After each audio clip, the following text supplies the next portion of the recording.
So these are some of the benefits. If you ask me personally, this is more fun also.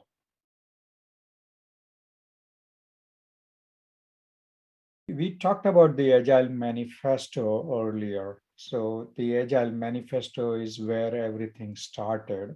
And that has kind of spilled into other aspects also. So like if you do a Google, for example, you'll find Agile Manifesto, manifesto for tasting, manifesto for marketing. So they are kind of now, which is good, Agile in earlier days when we talked about Agile, when we talked about Scrum, almost immediately it was like, hey, this is about software development, you know.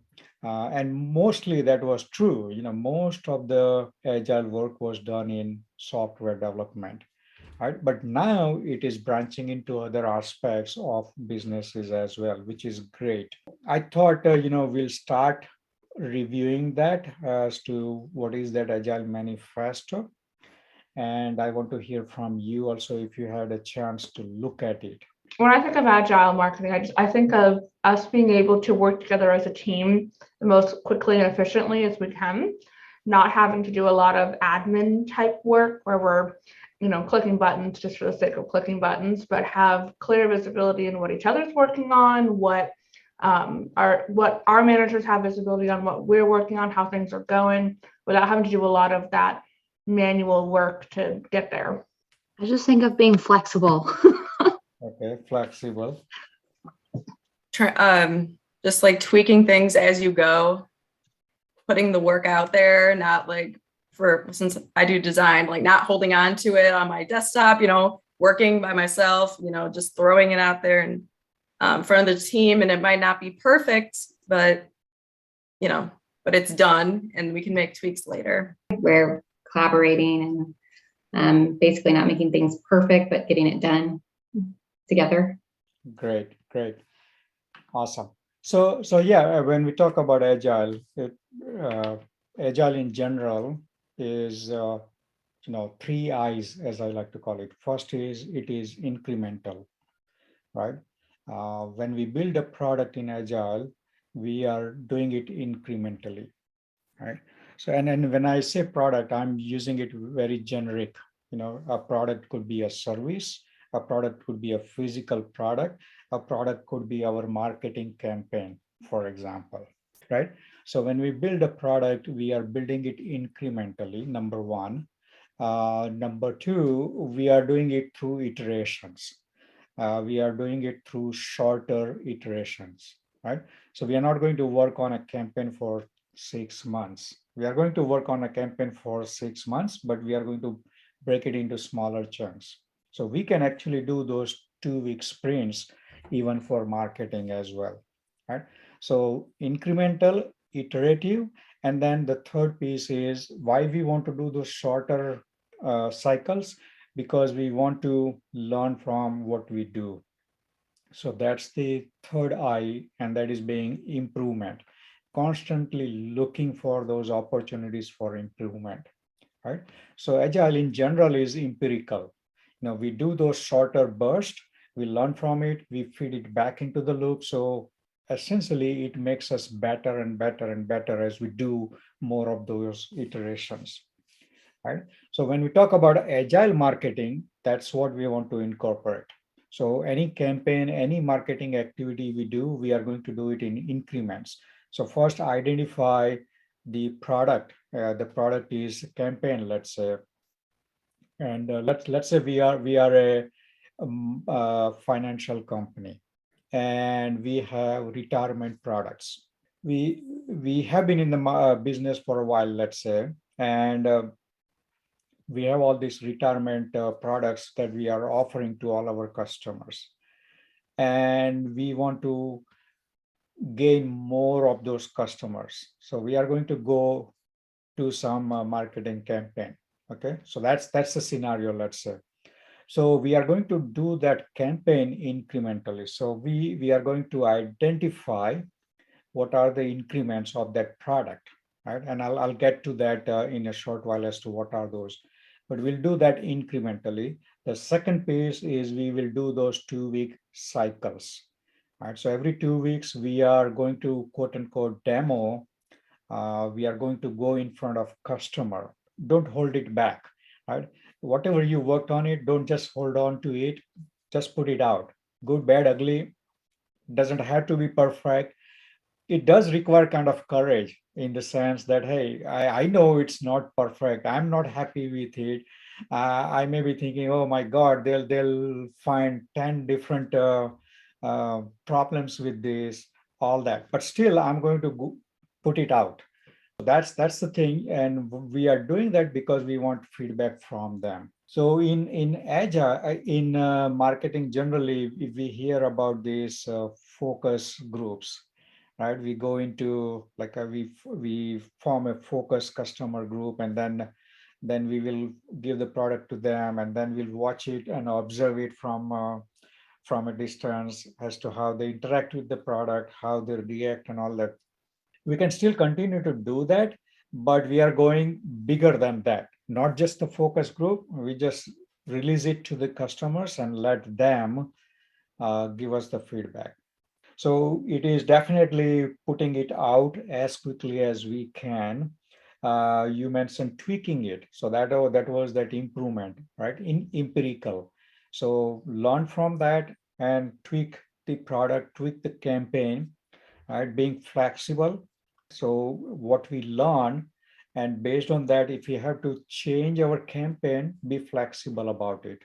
It's not going to be perfect, and that is by design. We are going to put out the imperfect campaigns out in the market, right? Because again, we what we want to do is learn from that quickly. So that is basically what this agile marketing manifesto focuses on. If you look at it, first is focusing on the customer and focusing on the customer value. What brings value to my customer? So when we do that campaign, for example, again, we are going to identify what's our goal, what are the outcomes we want. So that's the first thing. But then we are going to turn it around and focus on the customer. So when we talk about these financial retirement products, who are the customers? You may say, hey, everybody is a customer. Somebody who is, say, 50 plus and nearing the retirement age, that's a customer. Somebody who is just coming out of a college and starting to work, that's also a customer. And we want to run a campaign. Do we spread ourselves way too thin and try and reach to everybody? So that's one decision we have to make, right? The other thing is each of those segments that I identified has different requirements. So let's say Mary is a 50 plus employee. So Mary is a persona, and Ish or Ishan is the 20 plus kid just starting to work, right? If you look at the retirement and retirement needs, two different needs. Mary is worried, maybe constantly worries about her retirement, right? Because she's getting closer to it. Versus Ishan, just getting started, doesn't even know what retirement is. So the requirements are different, and what that leads us to is the campaign that we design would be different. What Mary connects to, what Mary feels and connects to would be different than what Ishan connects to, because their mindset is different, their needs are different, their pain points are different. So focusing on the customer and focusing on the customer value, that's the first item in that manifesto. The second piece, delivering the value, and delivering the value early and often. So that is that incremental and iterative. Every 2 weeks, we will deliver something. Now, again, if we stay with that example of a campaign, obviously in 2 weeks, we cannot create a campaign and go to market. But we can definitely create 4 different wireframes, let's say, as to what 4 different ways we can approach this campaign. Some rough sketch. It doesn't have to be fancy wireframes also. It could be just a whiteboard discussion, 4 different ideas, and then at the end of the 2 weeks, we bring that to our stakeholders and put it on the table. And then they decide, okay, let's pick this and this. So we pick those two and then go further into it. But the key or the focus is on delivering value early and often. The third piece, as we talked about, the third I was the improvement, the empirical aspect of it. Right? So that is that learning through those experiments. So there are two things that we have to be willing to do when we adapt agile. We as in organization, we definitely as a team, and then all our stakeholders. At least if we can't get the entire organization, that's fine, but at least we as the team and the stakeholders have to be on that. And that is, we have to be willing to explore and experiment. So approach everything as experiment, number one, and exploration. We are going to explore new avenues. We are going to explore doing these campaigns in different ways, using different technologies, different channels, right? We haven't done Instagram. That's fine. Let's explore that. We've been focused only on Facebook, let's say. So explore and experiment. That's the key here. So that's the third piece they are saying, is learning through those experiments. We want to be able to explore and experiment. We want to be stepping out of our comfort zone, do those experiments, collect all the data, collect all that feedback, and then again, that empirical aspects. So data, important, right? We are collecting data even in the traditional marketing, but what we are doing is we are intentionally doing more of those experiments. So we'll identify the experiments and we will do more of those experiments. Everything in agile marketing, everything is hypothesis. So here again, we are making that call. We think that we put out this campaign, Mary will bring all her retirement funds to us. That's an assumption we are making. We are assuming that the campaign that we have will appeal to her and she will be like, yeah, let's get all my retirement fund to this company. That's a hypothesis. So we have to design experiments that will prove that hypothesis is true. Otherwise, we are just making assumptions and we may be going on the wrong path. So that is why we do those shorter cycles. So we can take that hypothesis, design those experiments. Within 2 weeks, we have an answer whether we are right or wrong. Are we on right track or wrong track? And we adjust. The fourth is cross-functional collaboration. As you mentioned, it's a highly collaborative approach. Again, when I say collaboration, it's not just with other peers in the marketing group, but holistic. We are going to bring in other people also from the organization, customer, right, finance, all that, because we design a marketing campaign, but we also have to consider all the financial aspects of it as to how much it will cost and all that, right? So that's just an example as to what collaboration we would be looking for. We have to bring in the legal team also. We have to bring in some cultural team. If you have somebody looking at it as to, hey, if you say certain things in certain way, certain words may be looked at badly in some cultures. So having that cross-functional team, that's what we are talking about. Here in marketing also, we can have a cross-functional team. Don't look at it from just the marketing aspect. Look at it from financial impact. Look at it from cultural aspects, right? Look at it from the technology aspect. Hey, can we really do this? Can we collect all this data and all that? So the cross-functional collaboration, we are looking for more opportunities to do that. And fifth item on that Agile Marketing Manifesto is that responding to change, right? So that we talked about earlier, being flexible. And we are doing all this in what I call a glass house. We are working on this, doing all this with high transparency. We want to make everything visible. So we can set up a board where we are going to show everything. So people can walk to that board and know what campaigns we are working on, and what's the wireframe or a rough sketch, or where we are, what are those personas and all that. So make it highly visible to team definitely, but outside the team also. Do you have any suggestions for that exactly? Like making sure someone knows where to go and where to find things? Because sometimes we struggle with that. We have to set up some kind of a dashboard, set up that dashboard, and it shows what sprint we are working on, what campaigns we are working on, right? What are the roadblocks we have, all that we can put on that one screen. Now people are used to coming to you for like when they have questions, which is fine. We want to encourage that also because we want to interact with them. But at the same time, we can change that behavior. Hey, if you have a question about what we are working on, this is, all you have to do is click on this link and you have everything. And if you have question, definitely I'll be more than happy to answer that. But first, look at this dashboard.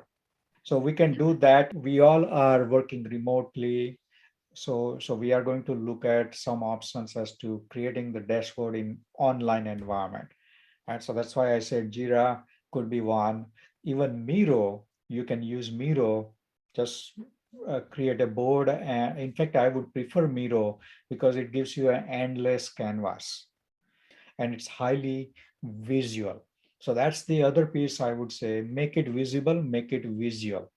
And you are in marketing, so I don't have to say visual is better than text. So visual is definitely make it visible, make it visual so people can connect to it. Those are the values as part of the marketing manifesto, right? And obviously there are some principles. I'm not going to go into the details there, but there are different principles that like agile. In agile, we say there are 12 principles. Similarly, here they have identified different principles. The key is strive for that simplicity, right? Keep it simple, as we call it. Now, you don't want to over-engineer your product. And again, I'm using product as a very, very loosely. Simplify even your campaigns. Those are the values and principles as far as the marketing manifesto. What are the benefits of doing marketing in this way?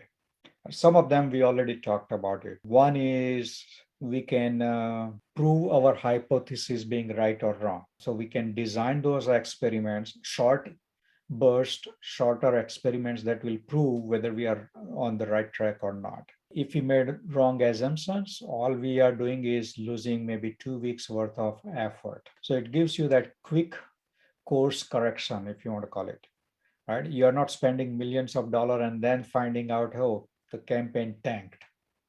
No, right? So you are doing that in shorter bursts. So it gives you that confirmation, number one.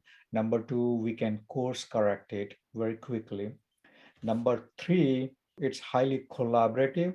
What that means is the campaign that we create, the product we create in general, they are more robust because we have inputs from all different aspects, right? Not just marketing, but we have customer representatives, we have finance, we have the cultural aspect. So your product would be more robust. Your campaign would be widely accepted, I would say. We talk about the visibility, the transparency, that's value add for our stakeholders. We can also prioritize things to maximize the value that we create.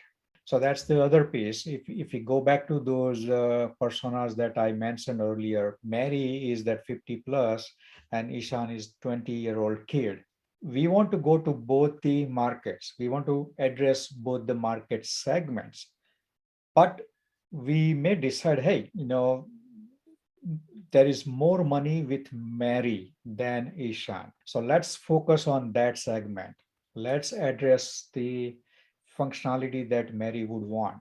Let's create a campaign that will appeal to more of these Marys than the Ishan. So you are making those conscious decisions as to where we can create the most value for us, for our customers. And we do this prioritization constantly. You are also going in, remember I mentioned you want to identify what are your goals and outcomes. So along with that, you want to also identify as to what are the data points that we are going to collect so that we can measure success. So I'm creating campaign and all I care about is getting to more people. So in that case, I'll say, okay, how many people have clicked on this campaign? That's the only measurement I care about for now. Once we have done that, we can kind of again refine it incrementally that, okay, now that we have reached so many people, now my focus is shifting.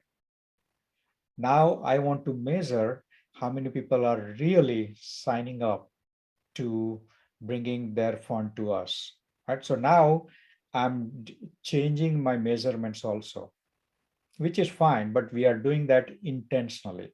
The other benefit, as we said, it allows us to tweak our campaigns, right? So it gives you the ability to adapt to the changing needs, change in the marketplace as well. The biggest thing I would say, the biggest benefit is that it gives you a competitive advantage. Competitive advantage over other marketing firms, let's say, who are working on a campaign for 6 months and then they come out with something, versus we are churning out something every 2 weeks. It's good for your customer. It's good for you as an organization. And as I said, it's good for your career in the long run, because this is something that is just starting. More and more companies are realizing this agile marketing, like potential of doing agile marketing, potential of doing marketing in agile fashion. So these are some of the benefits. If you ask me personally, this is more fun also.